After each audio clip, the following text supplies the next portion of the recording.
Good afternoon to our viewers in Germany and good morning to our viewers in the United States. I'm Steve Sokol. I'm the president of the American Council on Germany. Welcome to this week's Kaffeepause. This is our regular check-in with a Berlin-based journalist to talk about the stories behind the headlines. And I'm delighted to have with us today Miriam Hollstein. She's chief reporter for T-Online in Berlin. And Miriam, welcome back to the Kaffeepause. Herzlich willkommen. Thank you for having me again. Nice to be here with you. It is good to see you. And as ever, when we get together for these Kaffeepause meetings, there is a lot to talk about. But of course, at the top of the list is the G7 summit in the Bavarian Alps. But there are other stories as well that we'll touch on today. Why don't you start by setting the stage for us? What are the issues that you've been following, and we can use that to frame our conversation today? Yes, thank you, Stephen. I will start with some introductory remarks, and then I'm happy to answer, or I will try to answer your questions.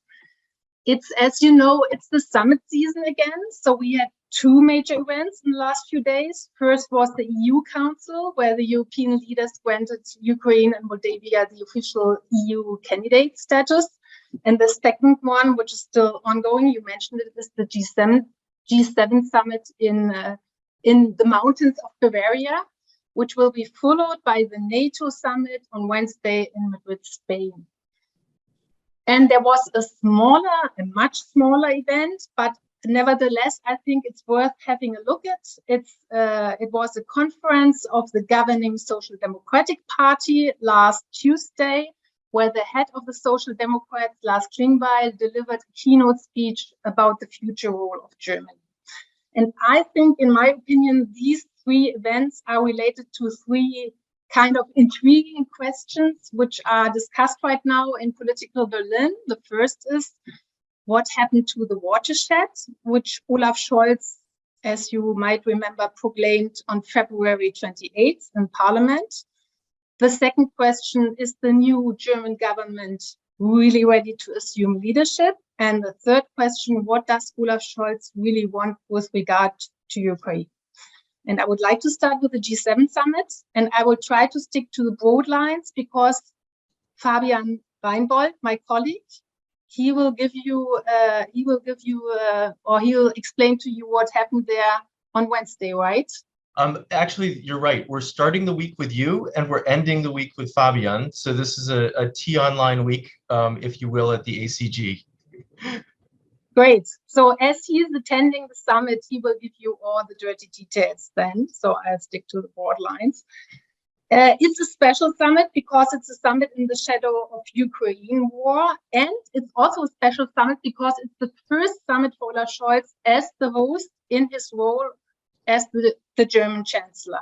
But please remember that it's not his first G summit. There was the G20 summit in 2017 in Hamburg, while Angela Merkel was still chancellor. And he was the mayor of Hamburg back then. And you might remember that this summit turned into a total disaster with violent riots all over the town and the situation totally out of control. So I think there's a psychological moment for him in this with regard to this G7 summit. And so far, we can see that there are fewer protesters, not so many protesters as the last time. And the protests remain largely peaceful.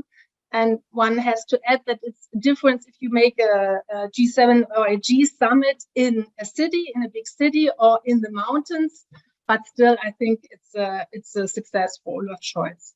And the second challenge for Olaf Scholz is, does he appear like a strong leader at Elmau? And I think so far he does. He had a several hours talk with Joe Biden before the summit started. He managed to send a message of unity with the decision, for example, the decision of the G7 to agree on an import ban on Russian gold. And he also broadened the agenda by inviting, for example, India, South Africa, and other countries in an effort to establish new alliances. And I think this is quite a smart move. So I would say so far for Olaf Scholz, the G7 summit is quite a success.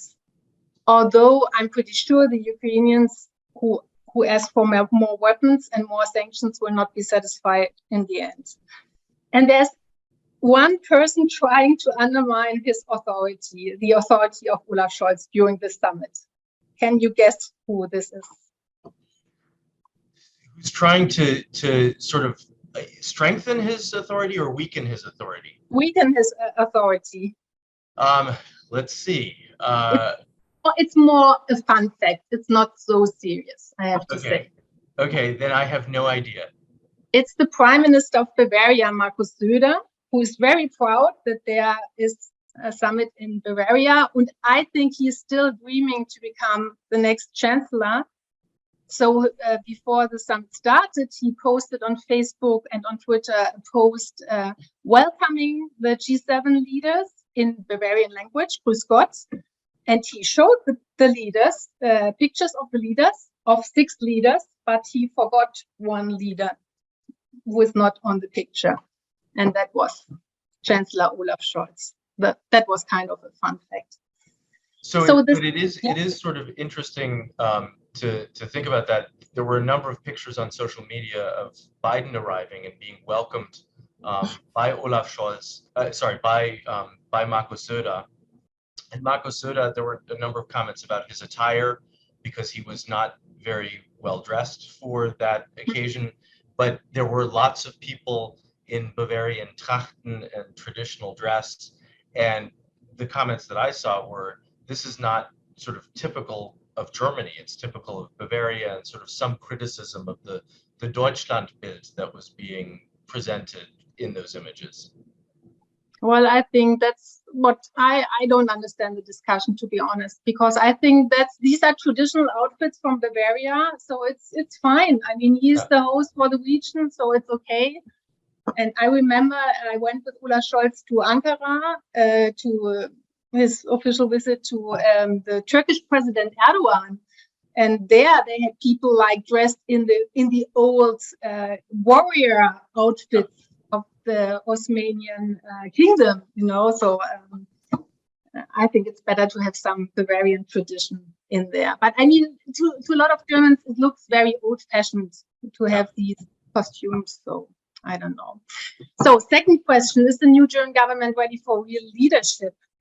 And I would like to have a look with you at the keynote speech of Lars Klingbeil about the future role of Germany, because Lars Klingbeil is close to Olaf Scholz. So I think this is the vision of the new government. And he said in his speech that we are on the eve of a rising new world order, which won't be bipolar anymore.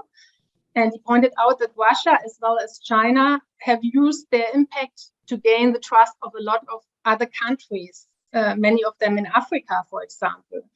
So he's alarmed, and that is a remark or an observation originally coming from Russia, but I hear it quite often from the Chancellery that they are very alarmed that the votes at the UN General Assembly on Russia show that the majority of the world population does not take the Western stance. Because if you take the population of China, India, Pakistan, and so on, who did not vote against Russia, that makes 57% of world's population.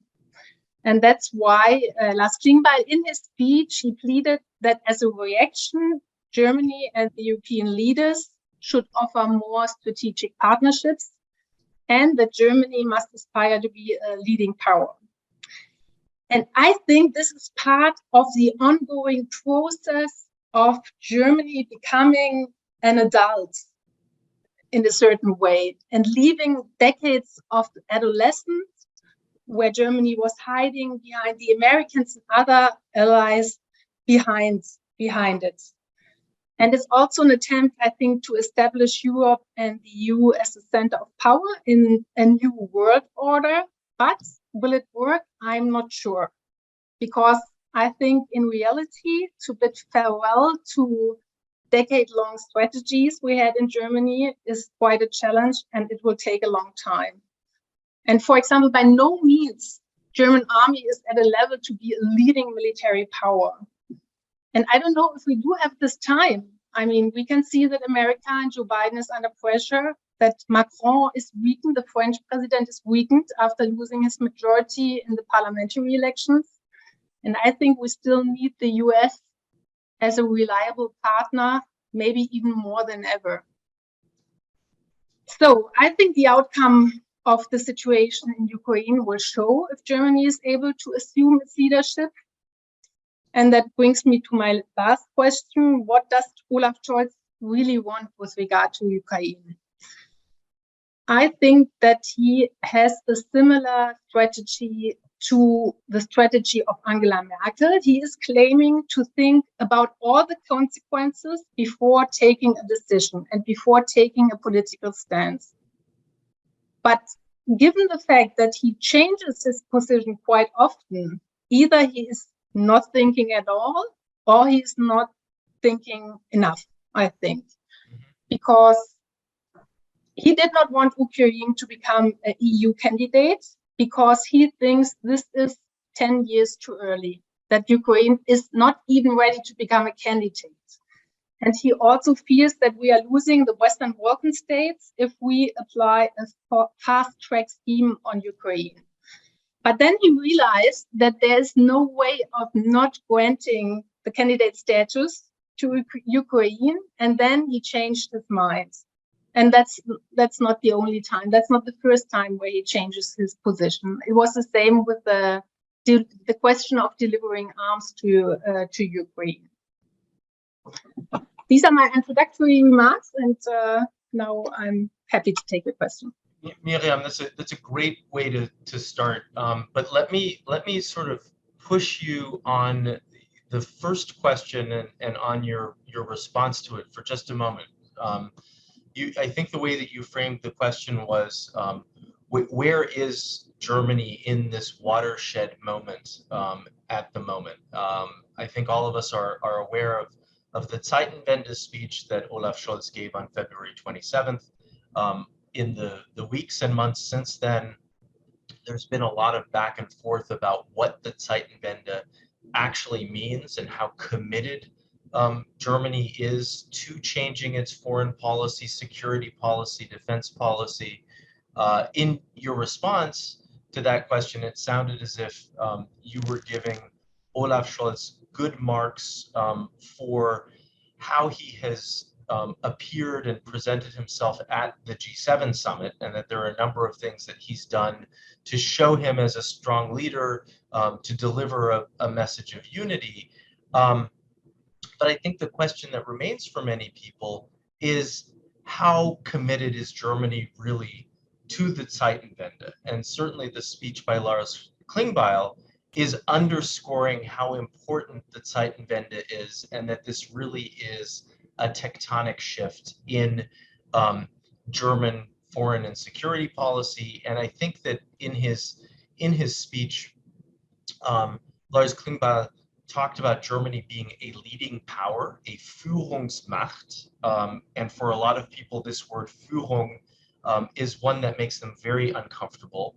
But he also talked about Germany having to find a new role in the international system, and that Germany needs new strategic alliances based on economic interests and on national interests. So these two terms, right, Führungsmacht and national interests, are ones that Germany has shied away from in the past.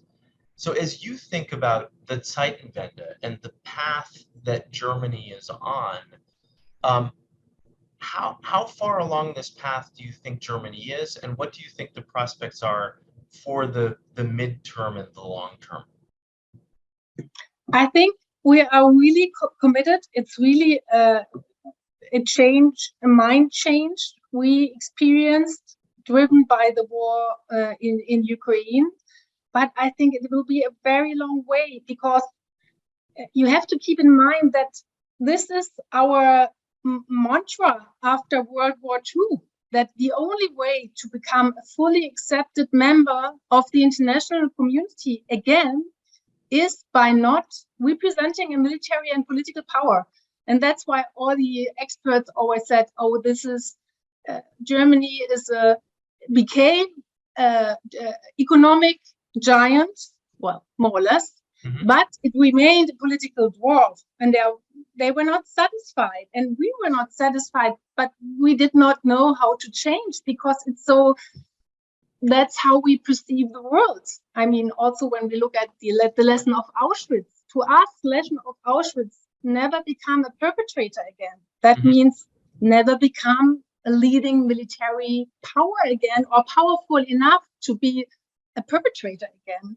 So what we experience now is a fundamental geopolitical change. And I think in theory, people agree on it. Not everyone in Germany, but I think a majority.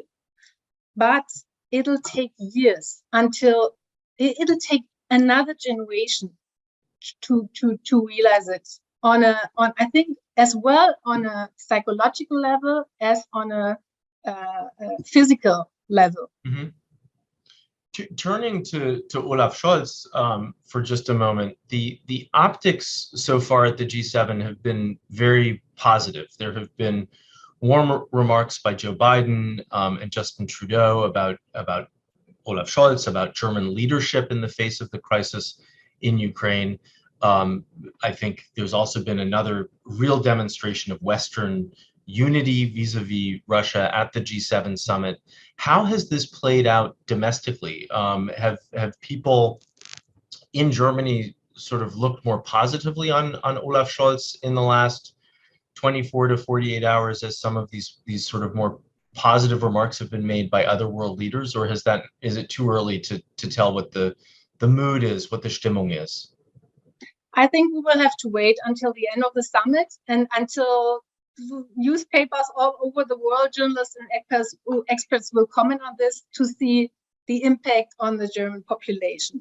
I mean, Olaf Scholz has got some controversial, some mixed reviews on his performance as a chancellor so far. So I think a lot of people are looking now at his performance at the summit.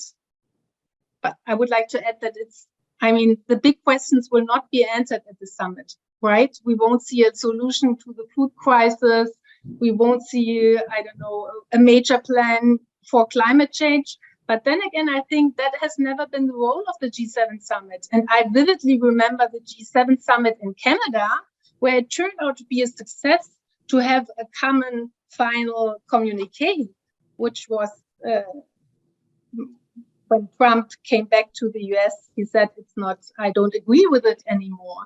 So I think for Olaf Scholz, it will be a big success to have a strong signal of unity coming from the G7 summit. And this will help him also with regard to the domestic policy situation. But I also would like to add that there are a lot of people who think he is doing a good job. They are not very loud. You don't notice them quite often. But if you look at the polls, a lot of people are always against delivering even more weapons to Ukraine. So I think mixed reviews for him, but it'll depend on the outcome. Mixed reviews, but certainly I think there's been some hope that at this G7, Olaf Scholz would be able to show that he's able to take a role on the world stage in a way that he has not been able to. I think certainly the positive comments from Biden and Trudeau are helpful in that. And as you say, it depends a little bit on what the results are from the G7. And of course, we haven't heard any of the sort of closing statements from the second day. But even after the first day, yesterday, there were some announcements. I mean, for example, the Partnership for Global Infrastructure and Investment was announced, and this is sort of a updated version, if you will, of Build Back Better World, which came out of the G7 in Cornwall last year, but then kind of petered out. And tied to this Partnership for Global Infrastructure and Investment is quite a large financial commitment of $600 billion that includes over $300 billion that's already been pledged by the EU. The US will contribute to that. The EU will bring more to the table than that. And I think in some ways, this could also be kind of a pitch to some of those additional countries that were invited to the G7 this year, like India and South Africa, Indonesia, Argentina, that we face global challenges. Can you talk at all about sort of the attendance of these additional partner countries, if you will, or about the announcement yesterday of this big infrastructure investment and how that's sort of playing out?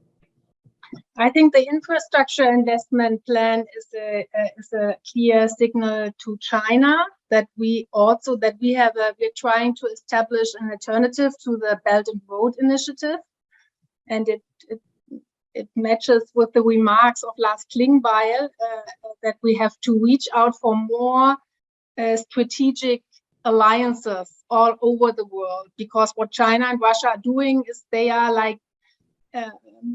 are spreading their narratives in these countries. And that's the reason why Germany, which traditionally had good relations with India, is still sticking to these relations, although there has been a lot of criticism of India not turning against Russia. But we know that we need a strategic partner in the region, which is not China. So we are still trying to have good relations with India. That's one of the other things I think that's interesting about the Klingbeil speech, is that he talks specifically about working more intensively with the countries of the global south and trying to develop cooperation agreements with them. He talks about alliances, again, that are based on interests, but also that are more inclusive than some of the past alliances have been. And so I'm particularly curious to see what we'll be seeing in the press over the next few days about some of the interaction with some of the leaders from the partner countries. Certainly high on their list of concerns is how to address the growing food crisis, which of course has been exacerbated because of the war in Ukraine. Do you have any sense that the G7 leaders will make some sort of a formal statement about the food crisis coming out of the summit today? Honestly, I have no idea. I think there will be something in the final communique, but I haven't followed it closely, so I can't tell you what they will agree on to help to make the situation better with regard to the food crisis. And I guess one of the other questions about the G7 summit is one of the topics that Olaf Schulz had on his list for the G7, and that has even been something he's focused on from his days as finance minister, has been this notion of a climate club. It's not something that really garnered a lot of support from the US or Japan, but it's something where there had been some hope previously that there would be an announcement about some sort of a climate club coming out of the G7 summit. Recently, I've not heard very much about it. Do you think that this is one of those topics that's kind of been dropped by the wayside because of the crisis over the war in Ukraine?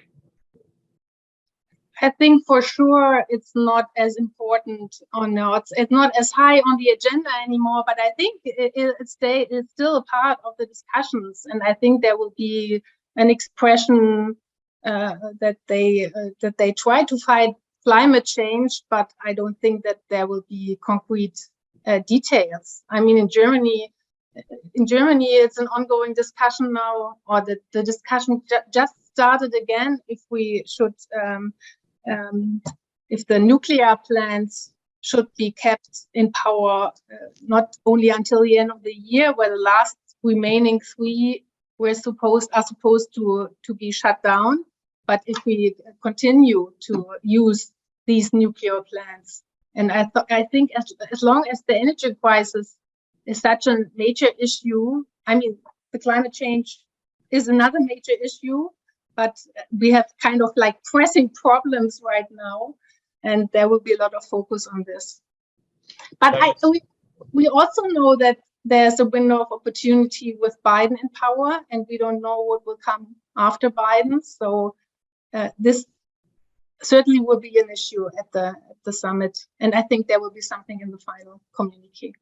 I mean, I think that's one of the concerns that I've heard from a number of people in Europe is that sort of the window of opportunity is closing rapidly, not knowing, of course, what will happen in the midterm elections in November, not knowing what will happen in the next presidential election in 2024, and recognizing that there's a lot that needs to be done in a transatlantic context, in a global context, and hoping that the United States will continue to be a reliable partner. That's sort of one of the concerns that I hear from a number of people in Europe. I guess one of my hopes coming out of the G7 is that we'll see that there is a reliable partnership among the G7. But of course, the G7, unlike the United Nations, don't have a mechanism for implementing what they agree to, right? That has to happen at the national level. So there might be some good intent that's discussed at the G7, but then not as much action as we might hope for.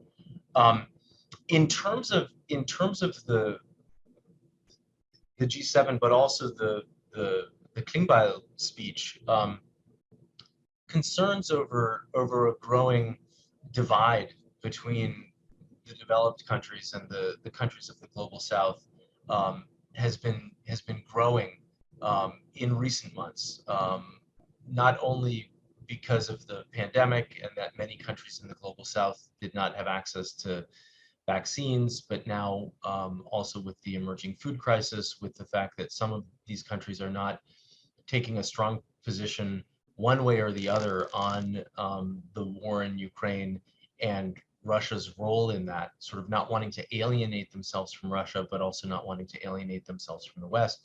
Do you think it's helpful to have some members of that community at the G7 as guests to be engaging in conversations with the G7 leaders? Absolutely, because I mean, every time you have the discussion, is it really, does it make sense to have such a very costful summit without no concrete results? And the answer is always yes, because it's so important that the leaders meet each other and they establish ways of communication, that they talk to each other. And I think this also goes with regard to these other countries. Yeah. To know that we need much more strategic alliances, that we kind of neglected other regions. And I think Olaf Scholz is more aware of this than Angela Merkel used to be it as chancellor, because although we were all preoccupied by the Ukraine war, he was traveling to Africa. Now he was traveling to the Western Balkan states recently, because he knows that if we don't pay attention to these regions, if we don't try to make alliances with them, then we might have to pay a very high price. Mm-hmm. In your opening statement, you talked a little bit about this being a period of summits last week and this week, and of course one of the big summits last week was the EU Council, which met. And on Thursday, at the first day of the summit, the 27 leaders officially signed off on not only Ukraine's but also Moldova's accession status. And this is a pretty historic move, the biggest expansion of EU membership in almost 2 years. And while it's good news for Ukraine and Moldova, it's not good news for some of the Western Balkan countries that have been waiting for a little bit longer. How has this news been received in Germany, of bringing on Ukraine and Moldova, of sort of putting North Macedonia on the waiting list, if you will? Is that something that's being discussed much? Yes, and I think, again, the German population is pretty divided. We have one group saying that, of course, we have to give them the European perspective. And if in times of where there's a war against the Ukrainian people, we don't give them this European perspective, no one will believe us anymore that we are going to support them. And there's this other part saying that it would be too much for the European Union to accept the Ukraine, that the Ukraine has so many problems when it comes to corruption, for example, that it would be really dangerous for the European Union to accept it soon as a member with full rights. And I traveled with Olaf Schulz to Pristina and to Serbia and to Northern Macedonia. And I mean, you could feel frustration. They have been waiting for years to become a member of the EU. And now for them to see that Ukraine might get a fast-track scheme. For example, Lars Klingbeil, he's asking for a fast-track scheme for Ukraine. Yeah. I think that would even frustrate them even more. I think now it's okay because Olaf Scholz kind of reassured them. He said, I'll do everything that you will become member of the EU soon. But if they see that it doesn't happen, then I don't know. That could become really a problem. I mean, I guess, one of the issues that I had heard in the run up to this had been, obviously tremendous concerns about corruption in Ukraine, the concerns about Ukraine just not being far enough along in order to become a full EU member state. I think in light of the war, there's a greater sense of bringing Ukraine into the club of the EU, even if it's not quite ready for it. But the looming question has to be, how does one address some of those concerns that have not been dealt with previously, like corruption?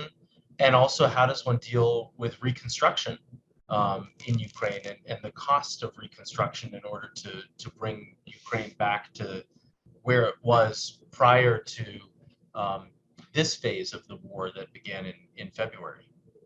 But I think these are two different things, right? I mean, it will be easy for the European leaders and for I think a lot of leaders in the world to agree on a construction plan, like kind of a new Marshall Plan for Ukraine. But it'll be much more difficult to accept Ukraine as a member of the EU. And at the same time, you need to encourage the Ukraine that it will have the European perspective. And I think we also have to consider that they made a lot of progress in the last years because they have a civil society which really wants to become member of the European Union. Mm-hmm. If we close the door now, I mean, what will happen to them even after the end of the war? Yeah. So it's a tricky question, I think. Yeah. In terms of tricky questions, we've gotten a couple questions from our viewers, which I'd like to share with you. Another sort of event that happened last week was Olaf Scholz's foreign policy advisor, national security advisor, Jens Plötner, spoke at a conference by the German Council on Foreign Relations and made some comments that created a bit of an uproar, because I think if it's fair to say that he talked about thinking about the relationship with Russia after this is over at a later date, and not as much about the current crisis with Russia. And one of our viewers is curious how the German media, and I would add the German public, has reacted to the comments by Jens Plötner, and whether there's, the viewer goes on to ask whether there's a divided view in the German media of Plötner's position. Okay, there's no divided view, and it was a big scandal because everyone wrote that he's the spin doctor behind the former German stance on Russia, behind the former Minister on Foreign Affairs, Frank-Walter Steinmeier, and some even wrote that he's Putin's man in the chancellery. And honestly, I did some research because I know Blüthner from years ago when he still was the spokesperson of the former Minister for Foreign Affairs, Joschka Fischer. I think it's exaggerated. And I also listened to the conference, and he made some not very diplomatic remarks, but I think what he said is true. He said, because there's a war in Ukraine, that doesn't mean that the Rechtsstaatlichkeit, how do you call this? The legality or the sovereignty? The state of law, that that doesn't make you a better Rechtsstaat. Yeah, a state of law or lawful, yeah. Okay. Because you're in a situation of war, you're not. Doesn't make you more likely to. You mean rule of law, or to the rule doesn't make your rule of law better? And I mean, I think that's right. What he was trying to express is that Ukraine has to go a long way to adapt to the standards of the European Union. But it was not a good idea to put it this way. And the other thing he said was that we are talking so much about arms deliveries that we also should try to talk about what will our relation to Russia be in the future. And I think he was just suggesting that we should have a discussion on this. And as a matter of fact, it's really important. But of course, in this situation, people think, yeah, but people are dying in Ukraine. So why should we discuss the situation, the relation with Russia? So, like I said, he did not hold a prepared speech. Mm-hmm. He was answering really without Chatham House rules. And I think it's not a good idea for someone who is advisor to the chancellor. And I also think that he still thinks that the strategy towards Russia in the past was a good strategy, but he's definitely not Putin's man in the chancellery. He doesn't speak Russian. He is not the mastermind of the Russian strategy of former governments. It is interesting, though, to hear you say that you think he might think that some of the Russia strategy made sense. I think one of the debates that I've seen playing out in Germany right now is that things like Wandel durch Handel or change through trade, Wandel durch Annäherung, change through rapprochement might have served a purpose at a specific time in history, but that they don't serve that same purpose today. And certainly that comes across in the Lars Klingbeil speech, that he talks about an end to Handel durch Wandel.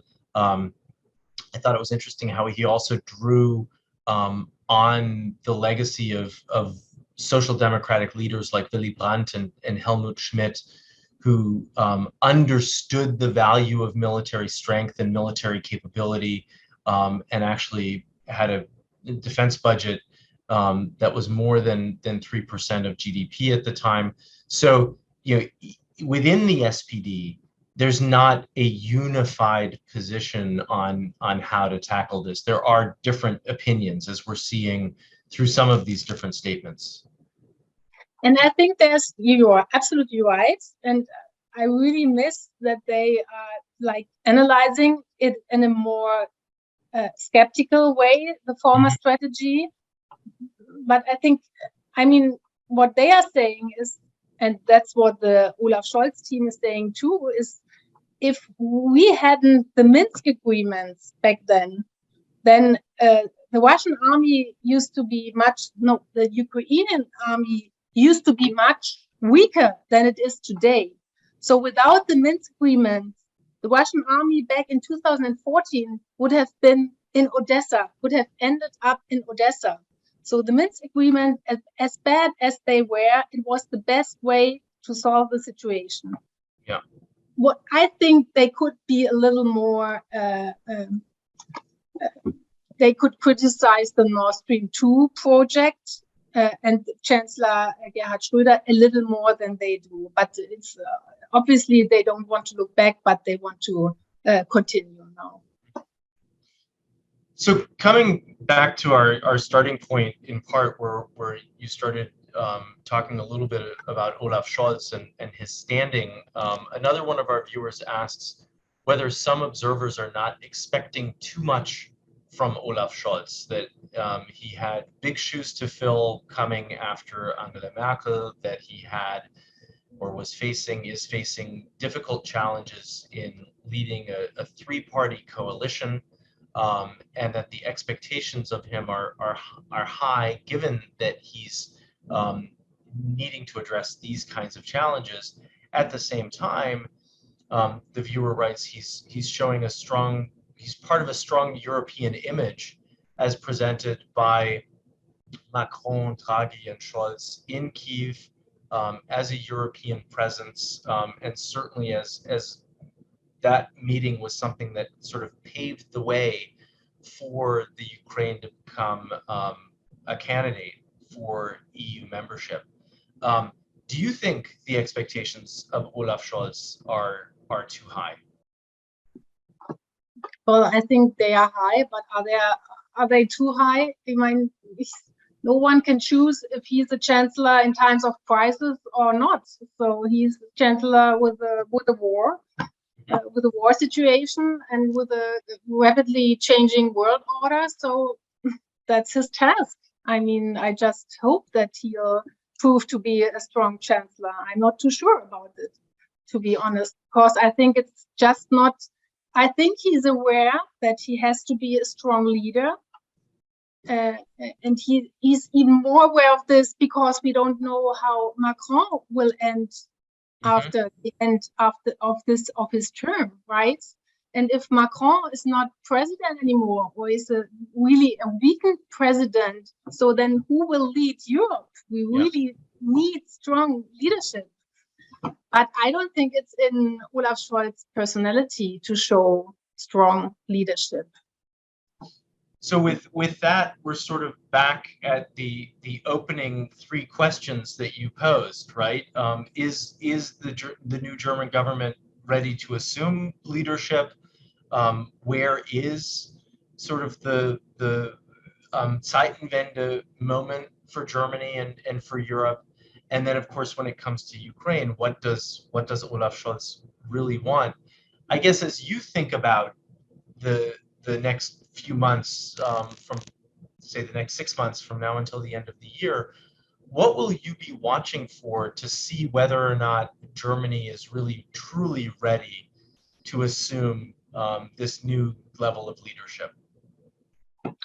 I think it'll depend on the fact how Scholz, like I said in my introductory remarks, how Scholz will behave with regard to Ukraine. If he continues by like observing and then taking a position at the very last minute, then I think he will be weakened. And he also has to solve the energy crisis, because now Germans are really getting afraid of the situation, the upcoming situation in winter. I mean, we had our economy minister who said that we should shower not as long as we used to shower, because we need to reduce the energy consumption.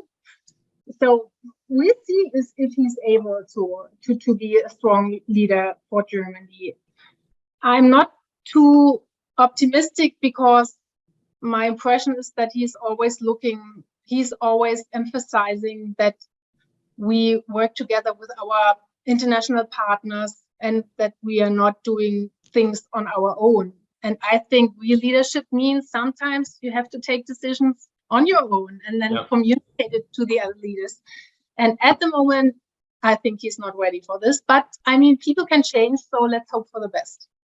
Well, we will obviously be watching all of these developments and more. Miriam, I want to thank you again for joining us today. This has been a wonderful discussion. You've certainly given me a lot of food for thought, and I hope our viewers as well. So thank you again. Herzlichen Dank. Thank you. And I hope that maybe this fall we can talk again and sort of see whether the 3 questions that you posed today are still valid, or whether there are new questions, and perhaps we'll see, some action from Olaf Scholz to underscore that Germany is ready to take on this more important role on the world stage. I'm looking forward to it. Thank Well, you, take Steve. care, and thanks to you and to our viewers for tuning in today. Have a good day. Tschüss.